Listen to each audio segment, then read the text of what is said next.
We began our book, Massacre at Mountain Meadows, at the end of 2001, with the decision that ours would not be primarily a response to prior historical writing, to the arguments of any previous author. Rather, we would take a fresh approach based upon every primary source we could find.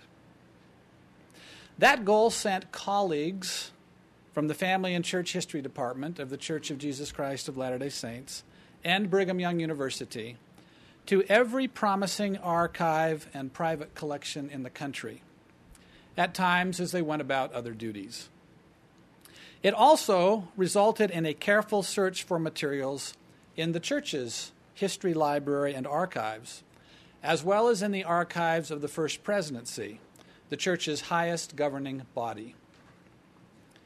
Church leaders supported our book by providing full and open disclosure of all materials in their possession. The results of our searches has been a rich body of historical material. Local and genealogical sources yielded new information about the emigrants who were killed. Regional and national newspapers proved to be an important source on immigration, the Utah War of 1857 and 58, and conditions in Utah Territory during the summer of 1857, that tragic summer and fall in which the Mountain Meadows Massacre and its aftermath occurred. The extensive collections of church and militia records housed in the Family and Church History Department and elsewhere allowed us to reconstruct an almost daily record of events for the 6 weeks leading up to the massacre. Among the most significant discoveries in the church's collections were the field notes of Assistant Church Historian Andrew Jensen, who collected several reminiscent accounts of the massacre in 1892. This discovery, in turn, led to the full collection of Jensen materials in the First Presidency's archives. In this collection, massacre insiders told what had happened, at times defensively, but in some cases with self-incriminating honesty. The 19th century Utah historian Orson F. Whitney had used these materials in his History of Utah, but perhaps because he did not cite sources, his work did not get into the historical mainstream. Scholars of the massacre were unaware of its importance or chose to ignore it. When Jensen went south to gather material, the First Presidency gave him a letter asking church members to cooperate. There is an opinion prevailing that all the light that can be obtained on the massacre has not been thrown upon it, the letter read. We are anxious to learn all we can upon this subject, not necessarily for publication, that is, publication in Whitney's History of Utah, but that the church may have the details in its possession for the vindication of innocent parties, and that the world may know, when the time comes, the true facts connected with it. Today, more than a century after Andrew Jensen went to southern Utah, we are the beneficiaries of this foresight. Although Jensen did not enjoy his experience, nor have we. I have been successful in getting the desired information for the First Presidency, he wrote in his diary, but it has been an unpleasant business. The information that I received made me suffer mentally and deprived me of my sleep at nights, and I felt fatigued and tired both mentally and physically when I returned home. It was a reaction that we as authors have come to understand and appreciate. Our interest in primary sources on the massacre led us to investigate one of the mainstays of previous writing on the topic.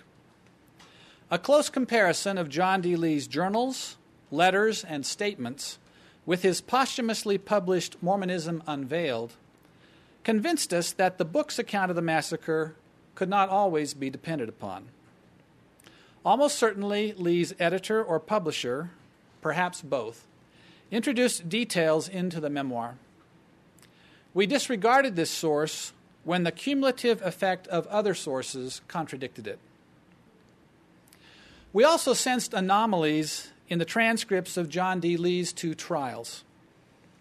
As we wrote, Legene Purcell Carruth, a rare specialist in transcribing 19th century shorthand, worked to complete a new transcript of the trials from original shorthand records in the church's archives and at the Huntington Library in San Marino, California, as well as other manuscripts of shorthand records held in the Church History Library and other institutions.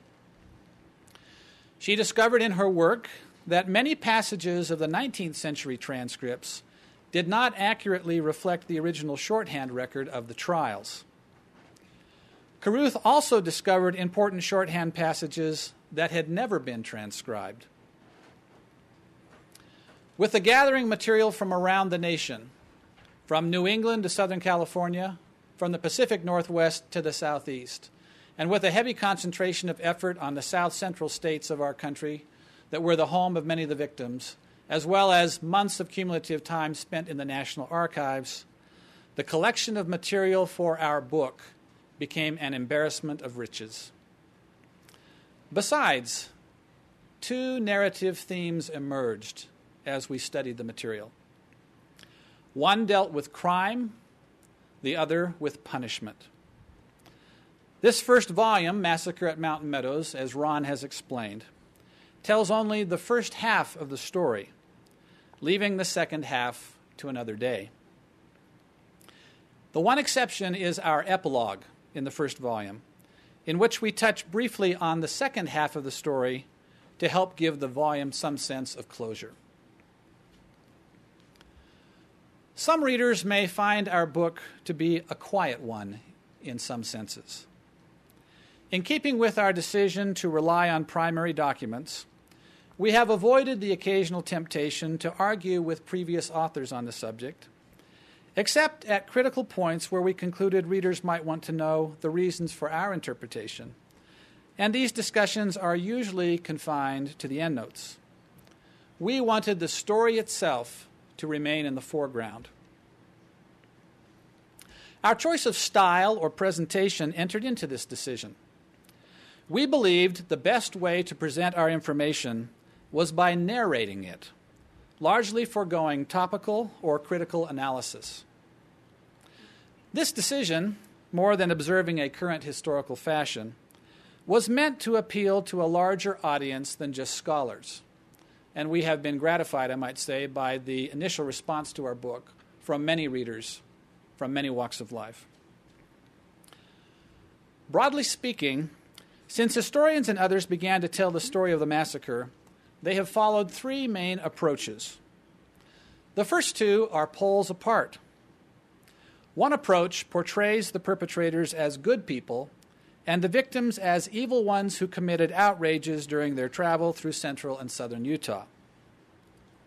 The second approach looks at the innocence of the emigrants and the evil of their killers, who at best are described as followers of misguided religion. Readers of our book will find little sympathy for either of these 2 approaches. Each overlooks how complex human beings can be. Good and evil, after all, are widely shared human traits. Nor do these approaches recognize how diverse the 2 groups were.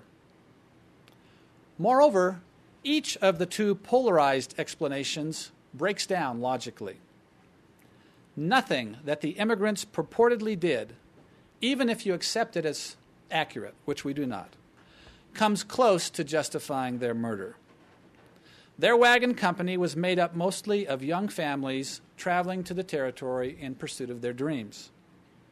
The leading men and women among them had been substantial citizens in the Arkansas communities from which they came, and they promised to make their mark in California their destination. Likewise, most of the killers led exemplary lives before and after the massacre. Except for their experiences during a single nightmarish week in September 1857, most of them were ordinary humans with little to distinguish them from other 19th century frontiersmen. Some, in fact, could have been pillars in any community.